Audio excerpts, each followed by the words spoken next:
Hey everyone, in this video I will guide you how you can fix your IBO player if it's not working properly.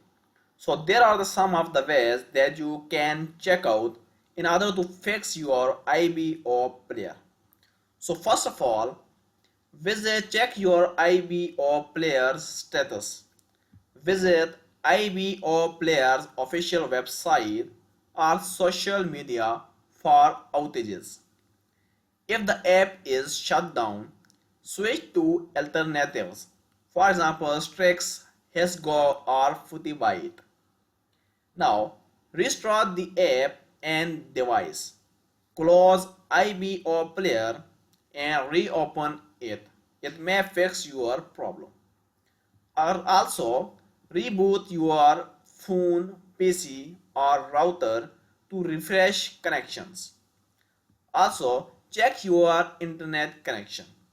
Check either you have stable internet connection for streaming or not. You can also check your internet speed on by visiting fast.com. So these are some of the ways that you can check out in order to fix your IBO player. These all methods can fix your problem. Thank you for watching.